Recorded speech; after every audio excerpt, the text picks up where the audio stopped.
Lawyers of Reddit, what was the best gotcha moment you ever experienced? Had a client accused of leading the cops on a high-speed chase. The cop on the stand estimated he was going 90 miles per hour, but never actually clocked him. Then the cop identified where the chase started with me, and where it ended. It lasted about 2 miles. Then we went through his log of when it started and when it ended. About 3.5 minutes.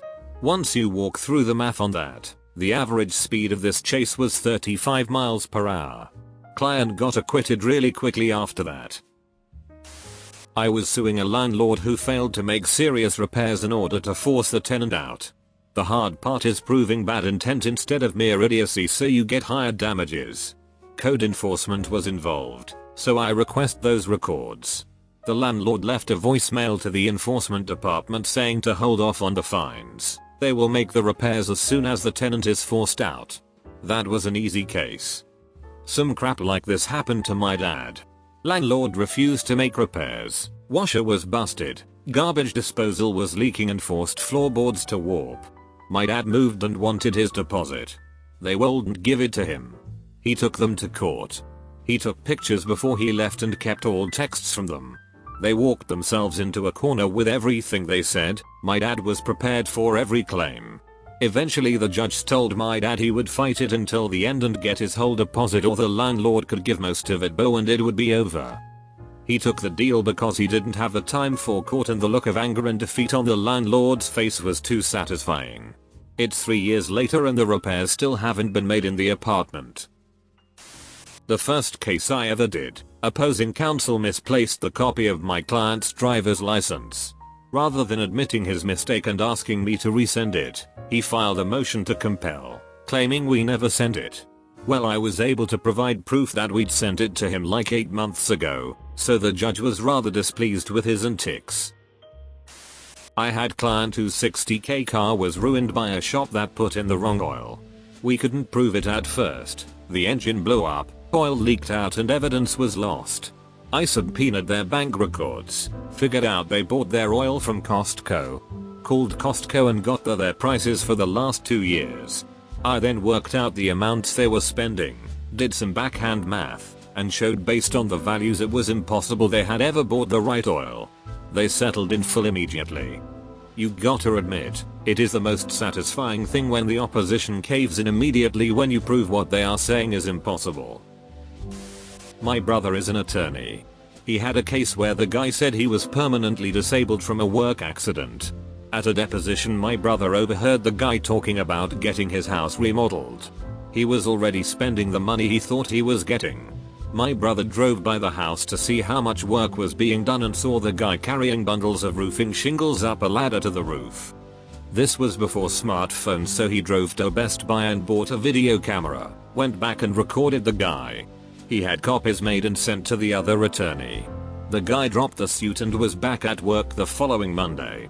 My brother's client didn't want to pay for the video camera. He saved them thousands of dollars. They eventually paid, but he still gets a little peeved when he talks about it. Plaintiff alleged he was so injured in an auto accident that he couldn't work, do any regular activities, or pick up his young kids. He then posted on his public FB profile him doing the ice bucket challenge. If you're not familiar, he basically lifted a huge cooler filled with ice water over his head. His attorney had no idea he had posted it. Facebook has often been a dishonest victim's downfall. I'm a law librarian, and at any given time I'm probably tracking someone's FB activity because they're suing our client and claiming disability or illness. We're defending a multi-million-dollar case right now. Plaintiffs and their experts insist they'll be suffering increasingly serious health problems for the rest of their lives. Like needing caretakers, not able to provide for themselves or make financial decisions, just all kinds of horrible physical impairments, including brain injury. 2 of them are posting everything they do on FB: working, going out with friends, driving, walking around at parties, etc. My client's wife was on the phone with her new boyfriend when he got home from a BBQ with their son. He asked her who she was on the phone with, and she freaked out and ran to the bedroom and locked herself inside.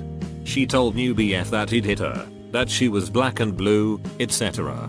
New BFs, understandably I guess, freaked out.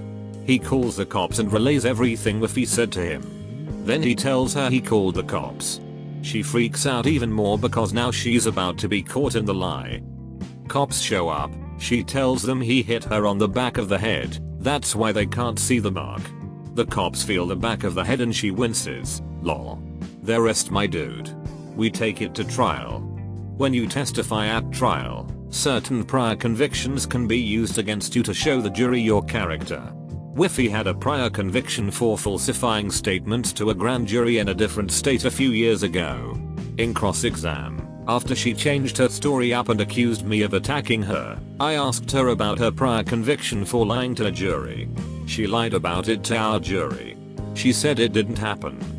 I very calmly approached her with the certified record of her conviction and asked her to confirm it was her name, date of birth, then walked back to my stand and asked the same question.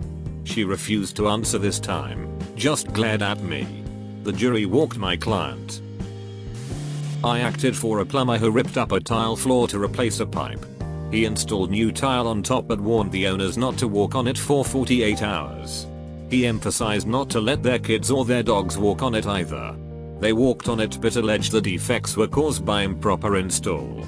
We had an expert do a report which confirmed that it was consistent with proper installation but people walking on it too soon. Crazy homeowners still went to trial on it. In their evidence disclosure they included a series of pictures. One of the pictures had in the foreground a tile that was tilted upwards. The background very clearly showed a dog's paw pressing down on the other end of the tile. That wasn't so much an I got them situation as they got themselves. I was representing mom in a bitter custody fight. Dad wanted full custody and argued mom was an unfit parent. Mom wanted full custody because dad had a history of domestic violence towards her and the kids. Dad's lawyer was doing a good job of painting her in a bad light during his cross-examination, and I was starting to get worried. His lawyer brought a close family friend as a character witness for dad, who said the usual nice things about dad. Then he said something about the moaning chickens. I thought that was odd, so I asked more questions. I was able to get the friend to spill the beans that the dad owned chickens for illegal cockfighting, and he'd take his minor children to these cockfights, and when the children were acting up, he'd punish them by forcing them to feed the chickens, during which they would get pecked and scratched by the chickens. And obviously, the children were terrified of those chickens. I could see the color draining from dad's lawyer's face. Mom got full custody. This is so petty, I've had much bigger moments, but because of the character of the other side this will always be my favorite. Doing a boundary dispute, a squabble over what was essentially a few inches of land. OS was a lawyer, and an absolute arsehole. He was acting for himself. The whole a lawyer who acts for himself has a fool for a client thing was bang on for him.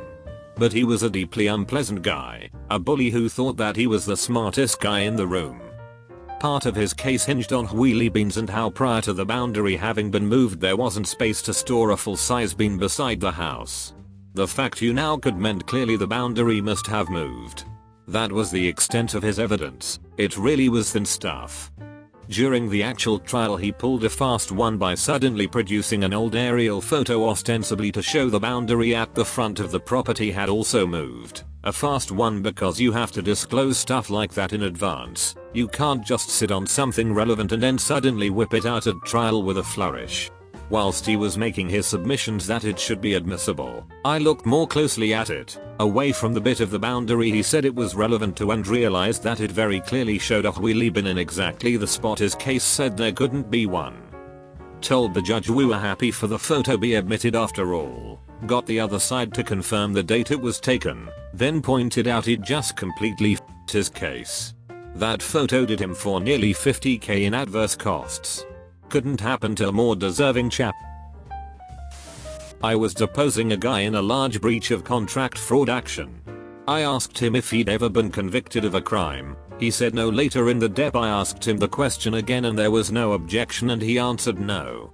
I then whipped out his indictment for felony fraud and his conviction for misdemeanor conspiracy, and he denied it was him until I started asking about his co-conspirator, his son, and then he gave me the "oh yeah, I remember something about that." When I was a prosecutor, I had a guy who was representing himself. He was charged with car theft and evading. He was actually able to escape the cops for quite a distance and was captured later. His defense was that he wasn't the person. I got his calls from jail and he talked so much to his girlfriend about how he had committed the crimes. The look on his face when I told him that I was providing him copies of his jail calls was great. Edit. I remember an even funnier thing. I had another guy who was representing himself. It was a residential burglary and one of the elderly neighbors saw the defendant running from the house. At trial, the defendant was cross-examining the witness and he asked, "Now when you saw this person running away?" And the witness said, "You. I saw you running away." Thanks for watching. Please consider liking the video and subscribe if you want more Ask Reddit.